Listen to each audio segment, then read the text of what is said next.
So today we are going to talk about hypermobility. We're going to have a look at what that entails. We're going to have a look at what we can do about it. And then if stick around, we're going to find out if you are hypermobile in our quick test. And if you haven't already subscribed and liked the channel, then please do so to receive more helpful hints and tips to keep your body fit and healthy. So what is hypermobility? So hypermobility is the ability to move your joints beyond the normal range.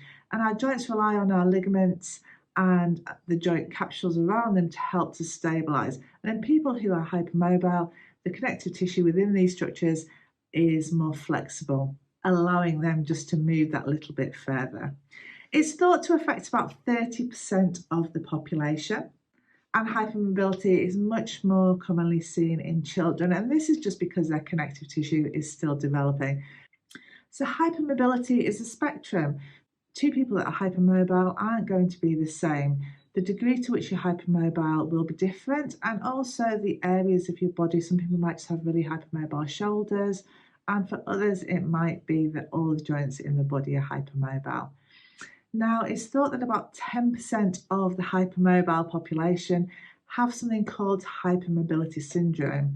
Now, this is where all the connective tissue within the body becomes laxer rather than just the connective tissue around the joints. So it has an impact throughout the whole of the body, affecting your blood pressure, digestive system, your bladder, your bowel. You can have dizziness, chronic fatigue. There's lots of symptoms that can affect you if you have this extreme form of hypermobility known as hypermobility syndrome. So as a physiotherapist, I get to see firsthand the disadvantages of being hypermobile. I'm seeing people after they've had surgery to stabilise their shoulders because they keep dislocating. I'm seeing people after they've sprained their ankle for the 7th time. So unfortunately, being hypermobile does mean that you're more prone to these type of injuries. So the dislocations, the sprains and the strains, because you just haven't got the support from the ligaments that generally our joints rely on in these cases. The other thing that I tend to see a lot of in clinic is pain from poor posture and poor alignment, because unfortunately, when you've got joints that are even more mobile than most people, you are more able to get into positions and postures that don't really aid your body to function well.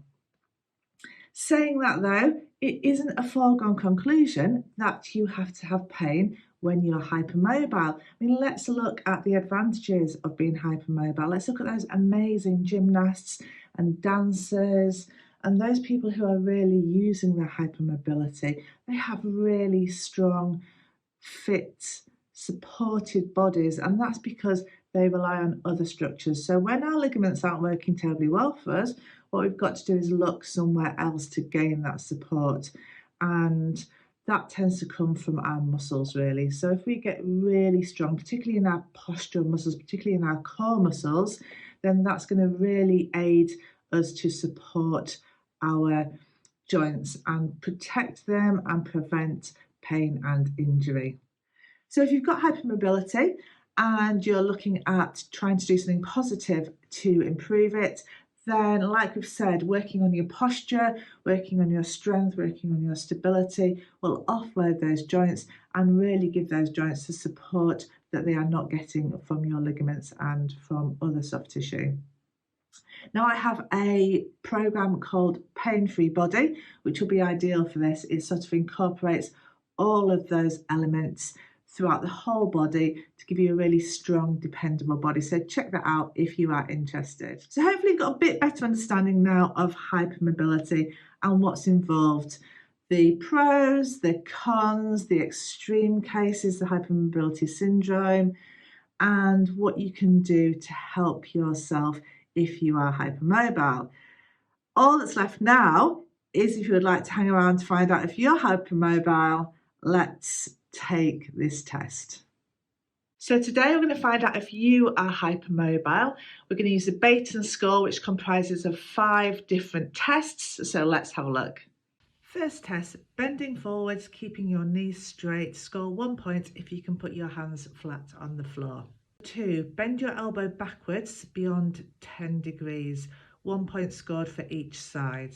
3, bend knee backwards beyond 10 degrees. 1 point scored for each side.